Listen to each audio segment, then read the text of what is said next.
Juba 2 viimast põlvkonda on Dodge Charger olnud natukene pereautolikum just tänu sellele, et muskelautost on saanud sedaanauto. Seega ebatavaline auto täiesti tavalistele inimestele, aga seda loomulikult siis, kui siin kapoti all on 3,6 liitrine bensiinimootor. Ülejäänud V8 ehk Hemi on ikkagi minusugustele, nendele, kes leiavad, et autos peaks võimalikult palju vürtsi olema. Muide, see auto on ka tõeline filmimaailma legend, kui me võtame näiteks Kiired ja vihased või siis näiteks legendaarse Bulleti, kus siis Charger on olnud nii peaosas kui kõrvalosas. Näiteks selles viimases filmis muudeti sihilikult selle auto jõudlust natukene halvemaks koos juhitavusega just sellepärast, et siis Mustang jõuaks sellega sammu pidada. Jah, see tähendab seda, et ka juba tol ajal oli see Charger teistest üle. Täpselt samamoodi on see ka tänasel päeval. Siia kapoti alla pakutakse 707 hobujõulist V8 mootorit ja muide, selles klassis ja selle raha eest ei paku ükski teine nii palju jõudu, vaid 97 000 ja uskuge mind, näitate enamus sedaankerega autodele ainult tagatulesid. Selle 7. põlvkonna facelifti mudeliga on natukene nina muutunud ümaramaks ja aerodünaamilisemaks. Siia on tulnud uued sellised tuled, kus on siin ümber ka ilusti päevasõidutuled ja siis rallipaketiga tulevad siia juurde sellised mustad elemendid ja see stangi on ka natukene teistsuguse kujuga. Pakutakse ka piiksenoon esilaternaid ja siia alla saab ka LED-idega varustatud udutulesid. Muide, olenemata sellest, et see on natukene pehmem ja aerodünaamilisem ja ei ole selline tömphainina, on see endiselt selline 100% muskelauto meestele. Mootori valik algab sellest tavalisest 3,6 liitrisest V6 mootorist ja see arendab 218 kilovatti. Ja see on kõige mõistlikum mootor nendele, kes siis ikkagi huvituvad kütusekulust. Edasi tulevad Hemid ehk siis V8.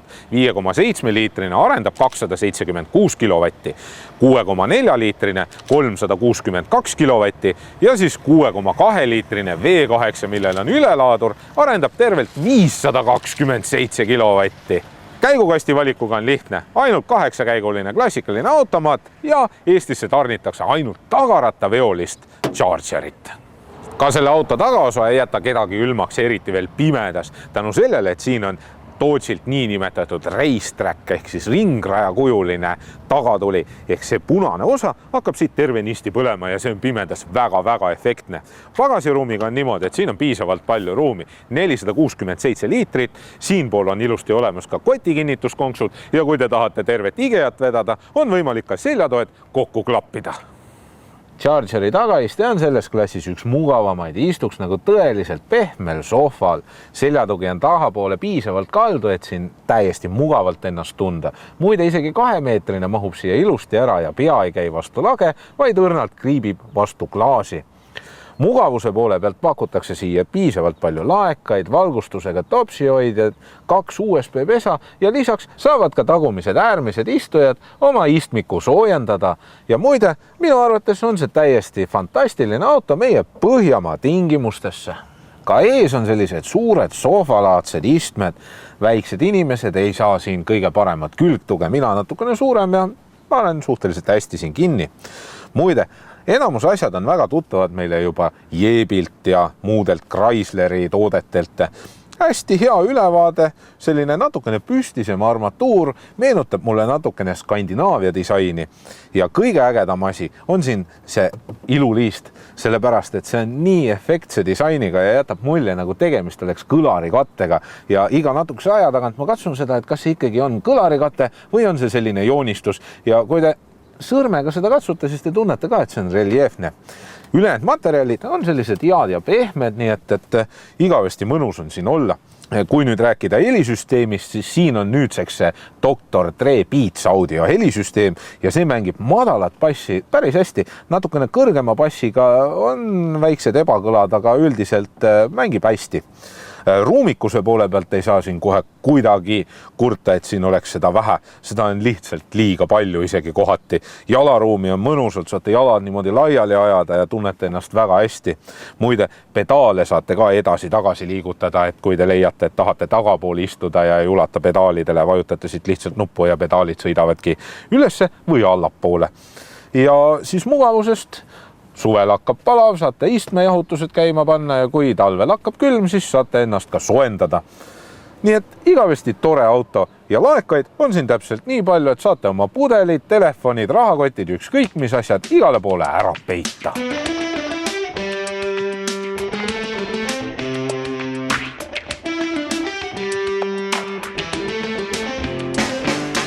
Üldsusele on jäänud arusaam, et kõikide ameeriklastega saab sõita ainult otse ja igasugused kurvid on selle jaoks täiesti pseudoteema ja nendega ei kannata absoluutselt kurvides sõita.